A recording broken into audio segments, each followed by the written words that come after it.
Salut les amis! Que se passerait-il si un jour vous vous trouviez dans la rue et que vous voyiez une créature sans tête s'approcher de vous? Ou que vous voyiez un cœur battre tout seul devant vous sans la présence d'aucun autre organe? Vous pourriez alors croire que vous êtes en train de rêver ou de faire un cauchemar, et vous pourriez vous frotter les yeux pour vous réveiller ou pour reprendre vos esprits au cas où vous soyez en train d'halluciner. Pourtant aujourd'hui, nous allons découvrir ensemble que ces créatures et que ces organes n'existent pas seulement dans les cauchemars ou dans le monde imaginaire, mais aussi dans la réalité. En effet, la science a prouvé que le monde des animaux compte de nombreuses créatures qui peuvent vivre après la mort. Le plus effrayant, c'est que parmi ces animaux, il existe certaines espèces que nous consommons, ainsi que des prédateurs. Donc installez-vous confortablement dans cette vidéo, je vais vous raconter des histoires effrayantes à propos de ces animaux qui vous donneront des cheveux blancs. Voici 10 animaux qui peuvent vivre après la mort. N'hésitez pas à liker la vidéo si elle vous plaît et si vous êtes nouveau sur la chaîne, n'oubliez pas de vous abonner et d'activer la notification pour ne rater aucune de nos prochaines vidéos. On commence.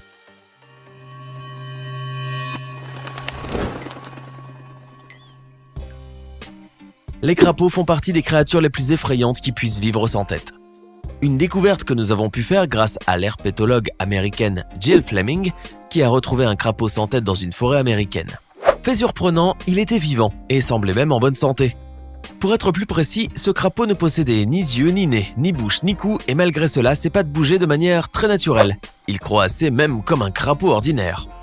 En réalité, les scientifiques n'ont pu trouver aucune explication précise au fait que ce crapaud ait pu rester en vie, mais prétendent toutefois qu'il s'agit peut-être d'une mutation génétique.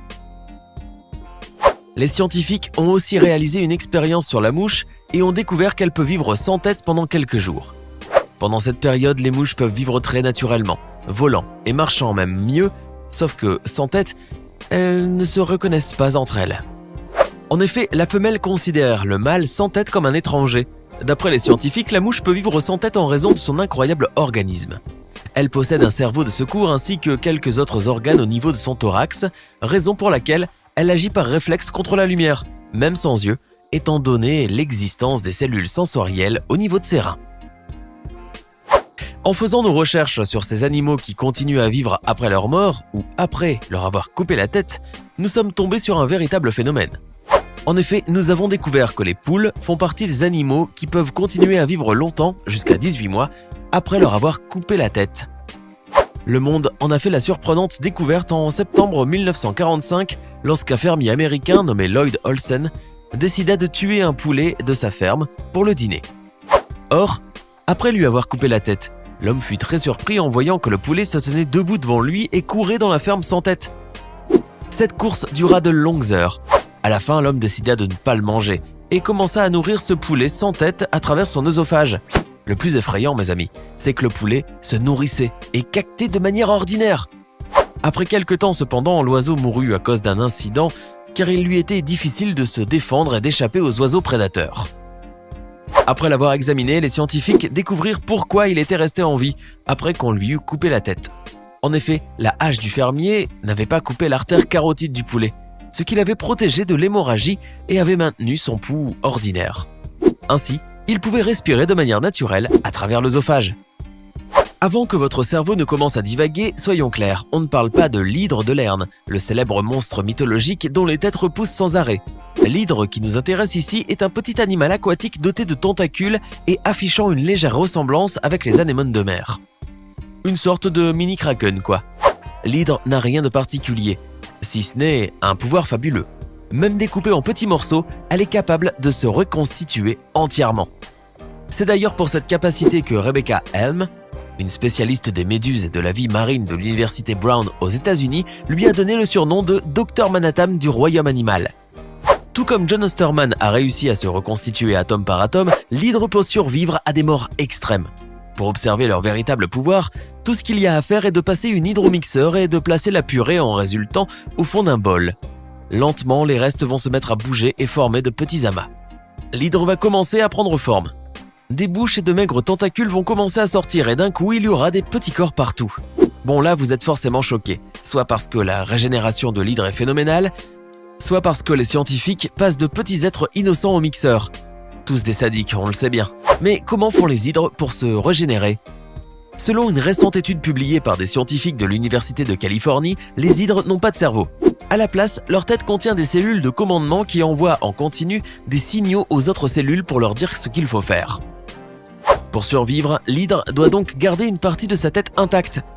Même après avoir été réduit en purée, l'hydre n'a besoin que de 5 à 20 de ses cellules de commandement pour donner l'ordre aux autres cellules de se rassembler, formant un gros amas qui reprend sa forme originelle en moins de 4 jours. L'hydre peut même potentiellement créer d'autres corps si assez de cellules de commandement sont intactes. Non, ce n'est pas le nom d'un animal étrange ou rare, mais celui d'un plat japonais connu aussi sous le nom de calamar dansant. Lorsque vous commandez ce plat, vous êtes censé avoir un calamar frais, mort bien sûr.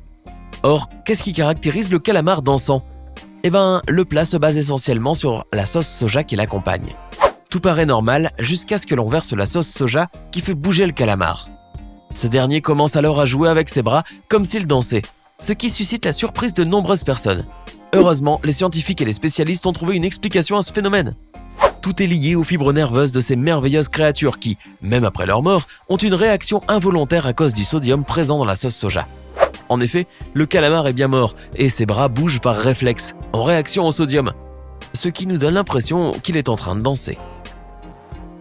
Cette propriété existe aussi bien chez le calamar que chez le poulpe. C'est pourquoi en Corée du Sud aussi, il existe un plat très connu à base de morceaux de poulpe qui bougent dès que l'on verse de la sauce soja dessus, à tel point que les morceaux de poulpe tentent de s'enfuir pour échapper au soja.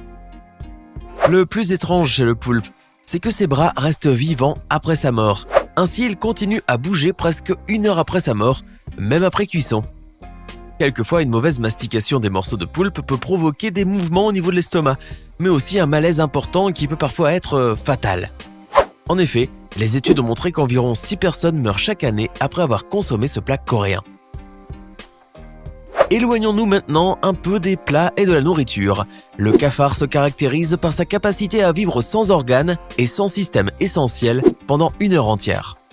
Les scientifiques prétendent que cette espèce d'insecte peut survivre et résister à n'importe quelle mauvaise condition. Les cafards seraient même capables de survivre à une bombe nucléaire. De même, ils ont prouvé que le cafard pouvait vivre sans tête pendant plus d'1 semaine. Ce phénomène a été découvert par un scientifique de Pennsylvanie aux États-Unis qui a coupé la tête de plusieurs cafards américains sous le microscope, avant de couvrir la plaie à l'aide de cire médicale. Le scientifique a ensuite mis ces cafards à l'intérieur d'un bocal en verre et les a surveillés pendant 3 semaines, durant lesquelles les insectes sont restés en vie. D'après les scientifiques, ce phénomène est dû au fait que les cellules sanguines se regroupent au niveau de la partie inférieure à la tête et non au niveau de cette dernière, et que le cerveau n'est pas aussi important chez le cafard que chez l'homme. De plus, cet insecte ne respire pas par la bouche ou le nez comme l'humain, mais par de petits stigmates qui se trouvent au niveau de son abdomen, qui sont incontrôlables par le cerveau et qui se caractérisent par leur autocontrôle. D'autre part, le régime alimentaire des cafards constitue un facteur essentiel contribuant à les maintenir en vie après ablation de la tête, puisqu'un seul repas leur permet de rester en vie durant de longues semaines sans avoir besoin de consommer aucune autre nourriture. Il existe une similitude entre les cas précédents malgré la diversité des espèces d'insectes et d'animaux. En effet, toutes ces espèces se caractérisent par le fait qu'elles restent en vie après leur mort ou malgré l'absence d'une partie de leur corps ou d'un organe essentiel. Mais dans le cas présent, nous allons parler de certains organes essentiels qui vivent seuls en dehors du corps de l'animal. Le cœur de la tortue est le cas le plus connu.